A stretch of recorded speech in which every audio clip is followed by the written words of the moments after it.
Now after this, the next stage, elongation start. Now during elongation, the amino acids will join to make a polypeptide chain. Now elongation itself will require some certain components. The first is the 70S complex, which has come from the initiation step.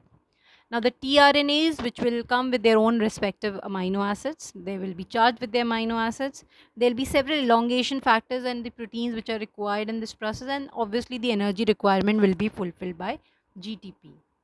Now, before we look at these steps, now first look at the ribosome itself. Now the ribosome itself has three sites. Now these are known as A site or amino acyl site, the peptidal site or P site, or the E site or the exit site. Now these are the sites A, P, and E. Now the initiator tRNA will directly occupy the P site. Otherwise, what happens is all the other tRNAs, they'll first enter A site, then they move to P site, and then they finally move to E site, except for the initiator tRNA, which is carrying formyl methionine with it. That is the only a tRNA which will directly enter P site. It will never enter A site. So after initiation, the ribosome is attached to the mRNA. The formyl methionine tRNA is positioned over AUG start codon, which is present in the P site. The A site is empty. So now after this, all the tRNAs will enter the A site. Now let's look at the elongation.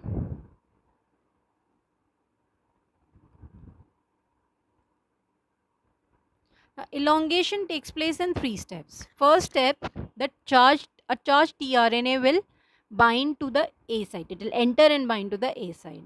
Now for this, there is a factor called elongation factor Tu. Now this elongation factor Tu, it will join a GTP molecule. This GTP molecule and elongation factor Tu, they will come with this tRNA, which is a charged tRNA. Together they will come and enter A site. Here there will be a base pairing between the anticodon of the tRNA and the codon in the mRNA. Now after this charged tRNA has come to its site or the A site, GTP is cleaved, and now GTP will be converted into GDP. So EFTU and GDP, they will leave this ribosome. Now because they will be required again, they need to be recharged. So this GDP again, this GDP has to get converted into GTP, which is done with the help of another elongation factor called elongation factor TS. It regenerates EFTU GTP complex, so that it can be again used with another tRNA. That is the first step. So in the first step, a charged tRNA has come to the A site.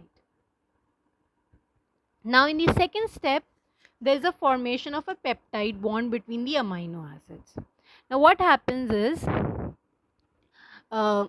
first, this amino acid which was present at the with the initiator tRNA, it will be released.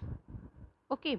Now there will be the bond between them is cleaved, and this methionine rather will go and form a bond with formyl methionine will rather go and form a bond with the amino acid present on the tRNA, which is present at the A site.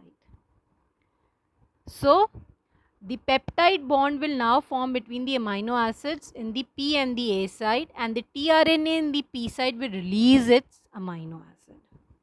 And now who does this catalytic activity? It is believed that the ribosomal large subunit of the ribosome does it itself. There is no protein or enzymatic requirement here, and that is why it is also known as ribozyme. Now in the third step, there will be a translocation or the movement of ribosome down the mRNA. Now the ribosome moves to the next codon. Ribosome moves to the next codon with the help of elongation factor G. And there is a molecule of, again, there is a cleaving of a molecule of GTP which gets hydrolyzed and gets converted into GDP. And because of this, there is movement of the ribosome. such that the start codon moves to the E site, the codon after that moves to P site, and the next codon comes to the A site. So that A site is free, and a new tRNA can come and join or come and occupy the A site. Now, why this is happening? This is happening because the tRNAs in the P and the A site, they remain to their attached to their codons. They don't move with the ribosome. Only the ribosome is moving. Okay. So since they remain attached with the there is a they to their codons, so they move from one side to another side. So consequently, what will happen is the amino acid which was present at the P will move to E. The one which was present at A move to P, so that A is again free. So if we look at the movement of tRNAs in the ribosome, they come from cytoplasm, come to A, move to P, go to E, and go back to the cytoplasm. So why this is happening? Obviously because the A site has to remain free. But remember that always the this the amino acid which is present at the P site will have the peptide, polypeptide attached to it. So the elongation cycle will repeat itself like this. A charged tRNA and its amino acid will always come and occupy the A site. Peptide bond is formed between the amino acids in the A and the P site. The ribosome translocates. The transfer RNA present in the A come with the polypeptide chain. It comes to P, and therefore the P, throughout the cycle, the polypeptide chain always remains attached to the tRNA in the P site.